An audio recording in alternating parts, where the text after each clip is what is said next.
बेहतरीन तजुर्बे के लिए अपने फ़ोन को घुमाएं। वाईफाई पर होने पर आला तरीन रेजोल्यूशन का इंतखाब करें। मुकम्मल लेक्चर्स के लिए प्ले लिस्ट चेक करें। मुकम्मल कोर्स के लिए अभी सब्सक्राइब करें।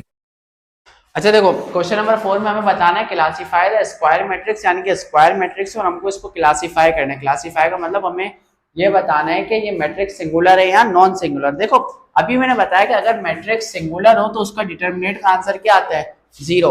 हम इसका क्या मालूम करेंगे? डिटर्मिनेंट। अगर उसका आंसर 0 होगा तो मैट्रिक्स क्या होगा हमारे पास?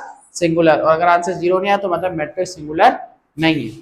ठीक है, तो दो मैट्रिक्स है और भी इसको सॉल्व करते हैं। ठीक है, तो हम इसके डिटर्मिनेंट मालूम करते हैं। ठीक है, यानी कि ए का डिटर्मिनेंट किसके बराबर आना चाहिए? अगर 0 के, तो हम डिटर्मिनेंट, तो मैं इधर लिख रहा हूँ फाइंड डिटर्मिनेंट ऑफ ए। हम ए का क्या मालूम कर रहे हैं? डिटर्मिनेंट। ठीक है, इधर देखो, तो अब ये 3x3 का मैट्रिक्स है तो इसका कैसे मालूम करेंगे? 0 लिखेंगे, इसका रो कॉलम छुपाओगे तो क्या बच जाएगा हमारे पास? -2 1 और 2 -1। 2 लिखा, मगर इसका साइन, दूसरी वैल्यू का साइन हम क्या कर देते हैं? चेंज कर देते हैं। अब इसका रो कॉलम छुपाओगे तो 3 1 3 -1। ठीक है, 3 1 3 -1। ठीक है, ये -1 लिखा। अब इसका रो कॉलम छुपा दो तो 3 -2 3 2। ठीक है, अब इसको सॉल्व करते हैं। देखो, डिटर्मिनेंट ऑफ ए, इधर देखो, इधर सॉल्व करके कुछ भी आंसर हो, जब एंड में वो 0 से मल्टीप्लाई होगा तो ऑटोमेटिकली इसका जवाब क्या हो जाएगा? 0। तो मुझे पूरा सॉल्व करने की जरूरत नहीं, सॉल्व करके भी 0 से जब मल्टीप्लाई होगा तब भी आंसर क्या आएगा? 0।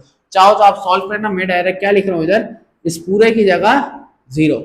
ये -2 एज इट इज, इसको हम सॉल्व करते हैं। 3 -1 से मल्टीप्लाई होगा प्लस माइनस, -3 1 जा 3, फार्मूले का माइनस, 3 1 जा 3, -1 3 2 जा 6, फार्मूले का माइनस, -2 जब 3 से मल्टीप्लाई होगा तो -6 आएगा। ठीक है, टर्मिनेट ऑफ ए 0। इधर देखो, -2, ये -3 माइनस ही, देखो माइनस माइनस प्लस होता है, 3 + 3 क्या हो जाएगा? 6, और साइन बड़े नंबर का, दोनों नंबर बराबर है, किसी का भी लगा दो। -1, इधर देखो 6 से पहले ये साइन जब तक सॉल्व नहीं होंगे हम इसको सॉल्व नहीं कर सकते। माइनस माइनस मल्टीप्लाई होकर क्या हो जाएंगे? +6। Determinant of A is equal to 0। Minus minus multiply होगा तो प्लस, और 2 6 जा 12।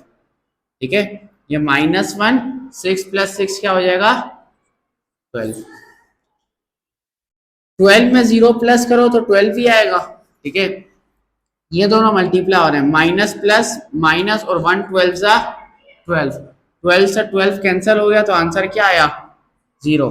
तो हम इस, ये क्या है? Matrix singular. एंड में हम लाइन लिखते हैं, hence determinant of A is equal to 0, so the matrix is singular. ठीक है, इधर आ जाओ, तो पार्ट बी है हमारे पास। ठीक है, तो बी को सॉल्व करना है। बी डिटर्मिनेंट मालूम करेंगे बी का, तो मैं इधर लिख लिया। तो सबसे पहले फाइंड डिटर्मिनेंट ऑफ बी। अब देखो, डिटर्मिनेंट मालूम करना है बी का, तो determinant of B is equal to, देखो 0 आएगा, इसका रो कॉलम छुपाओगे तो हमारे पास रहता है -2 1 2 1, -2 1 2 1। दूसरे के साथ माइनस लगेगा। ठीक है, इसका रो कॉलम छुपाओगे तो 3 1 3 1, -1, इसका रो कॉलम छुपाओगे तो 3 -2 3 2। इसको सॉल्व करते हैं। देखो, अगेन ये 0 से पूरा सॉल्व करने के बाद जब मल्टीप्लाई होगा तो डायरेक्ट क्या हो जाएगा? 0 हो जाएगा। इधर मैं 0 लिख रहा हूँ, -2, इधर देखो ये क्रॉस मल्टीप्लाई होगा, 3 1 जा 3, फार्मूले का माइनस, 1 3 जा 3 1 जा 3, -1 3 2 जा 6, फार्मूले का माइनस, 3 2 जा 6, और प्लस माइनस माइनस। ठीक है,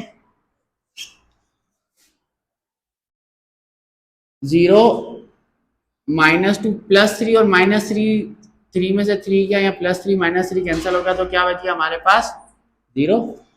इधर देखो -1 6 माइनस माइनस में मल्टीप्लाई होगा तो +6 हो जाएगा।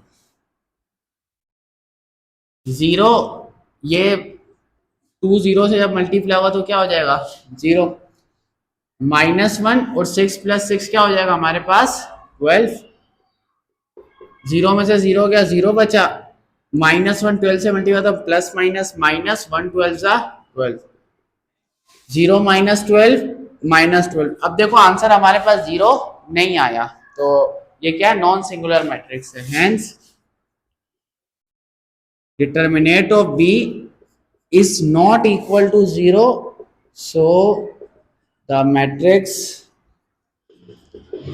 is non singular।